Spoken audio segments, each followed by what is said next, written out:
Bonjour à vous. En amour, attendre une personne mariée, s'engager dans une histoire avec une personne qui n'est pas disponible. Voilà une situation que je rencontre assez régulièrement chez certaines personnes et je dois dire que moi-même j'ai vécu à un moment de ma vie, donc je peux en tirer une certaine expérience. C'est vrai que aujourd'hui, en 2023 presque, les couples se font, se défont et on s'aperçoit que dans une vie, on peut vivre plusieurs vies sentimentales. Donc oui, hein, on se marie, on divorce, on se remarie, on vit en concubinage, on se paxe, on peut passer par plein de situations. On peut être soi-même marié et rencontrer quelqu'un de marié, et on peut être célibataire et rencontrer quelqu'un qui ne l'est pas. Et ce sont des situations qui nous obligent à faire attention si vraiment on ne veut pas souffrir. Personnellement, j'étais marié et j'ai rencontré quelqu'un qui était marié. Euh, Mon couple avait quelques difficultés à cette époque-là, donc quand je rencontre quelqu'un moi-même qui est marié, au début il y a un peu la romance, et après on se demande où va nous amener cette histoire. On n'a pas envie forcément de vivre une double vie, de rentrer tous les soirs chez soi et de dire à sa compagne qu'on l'aime et puis avoir une maîtresse ou un amant. Ça peut être marrant un petit peu, mais ça va vite devenir souffrant. Donc, quand on est marié et qu'on s'engage dans ce genre de situation, eh bien, on sait qu'on va devoir se positionner et prendre une décision, nous et l'autre. Ce qui est important de faire attention, c'est qu'au début, on peut avoir l'impression qu'on maîtrise les événements, mais après, quand on commence à tomber amoureux de l'autre personne, c'est là où ça se complique. C'est un peu ce qui m'est arrivé. Donc, on était deux, on est tombés amoureux l'un et l'autre, et au bout de 6 mois, où vraiment j'étais dans cette histoire, dans cet amour-passion, eh bien, j'ai décidé de divorcer. Et l'autre personne avait décidé aussi de divorcer. Mais après, pour X raisons, ça n'a pas pu se faire parce qu'il y avait des problèmes pour les enfants. Je ne vais pas rentrer dans ces détails. Mais voilà, ça ne s'est pas fait. Je l'ai fait, ça ne s'est pas fait. Mais nous sommes restés ensemble. Et la situation a duré assez longtemps parce que moi, je l'aimais. Donc je ne voulais pas la quitter. C'est ça le danger. Donc je me suis mis à attendre. Et forcément, quand on attend l'autre et qu'on lui dit qu'on est toujours là, eh bien, ça ne pousse pas forcément l'autre à agir. Et on va vite tomber dans des habitudes et de répéter cette vie. Et le temps passe très vite et on se retrouve là à passer 1 an, 2 ans, à être dans une non-vie. Parce que nous sommes l'amant ou la maîtresse de quelqu'un et on se cache et on ne peut pas partir en vacances, on ne peut pas vivre au grand jour et on ne construit rien et on en souffre à un moment. Les fêtes de Noël arrivent, c'est l'été, et puis faites compte, on ne part jamais en vacances avec l'autre. L'autre, il part peut-être même avec sa famille et nous, on est un peu le dindon de la farce. Alors au début, on l'accepte, mais après, avec le temps, on l'accepte de moins en moins.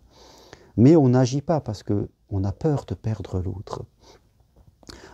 Et à un moment, personnellement, dans ma vie, j'étais vraiment dans cette situation très souffrante. Et un jour, j'ai pris conscience de ça et j'ai commencé à comprendre que si je continuais comme ça, j'allais souffrir de plus en plus. J'ai posé des actes qui ont fait changer l'autre. Et j'ai pu, après, me marier avec cette personne. Donc, vous devez toujours faire attention quand vous vous engagez dans une situation à attendre quelqu'un qui n'est pas disponible, que vous-même, si vous ne l'êtes pas, ben, il va falloir vous rendre disponible, et ça pousse à des décisions, et que l'autre, il va falloir qu'il fasse la même chose. Chaque situation peut durer un certain temps. Si vous êtes célibataire et que vous vous engagez avec quelqu'un qui, lui, ne l'est pas, là aussi, faites attention, il doit y avoir un petit voyant qui s'allume, parce que une fois que vous êtes amoureux, et bien l'autre, vous allez vous attendre. Et puis vous verrez qu'on va tomber dans des habitudes d'amant et de maîtresse, et puis que le temps va vite passer. Et puis que l'autre va peut-être perdre l'énergie qu'il avait au début, l'énergie de la peur de vous perdre pour prendre la décision. Et le temps va jouer contre vous et contre lui aussi. Parce qu'il y a des gens qui peuvent croire qu'ils arriveront à divorcer un jour, ils se le font croire, mais ils n'y arriveront jamais. Pour X raison, ils ont peur du regard de l'autre, tout ça. Donc il faut vraiment faire très attention.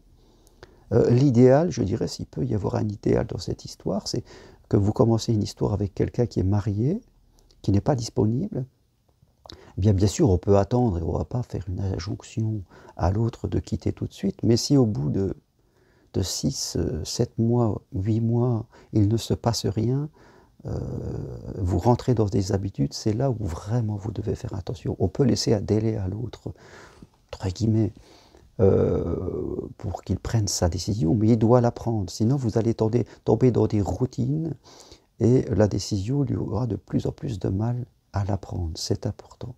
Maintenant, si vous-même vous êtes marié, eh bien, vous devez prendre cette décision. Il y a toujours un danger que vous preniez, comme je l'ai vécu, que vous preniez la décision, que l'autre croit qu'il va la prendre et que, fin de compte, pour X raison, il ne peut pas la prendre. Donc, même si au début le plaisir de rencontrer quelqu'un et de vivre quelque chose de nouveau est super, ça peut vite devenir très très souffrant et durer dans le temps, parce que quand on est amoureux de quelqu'un, on n'a pas envie de le quitter, et ça devient vraiment un calvaire.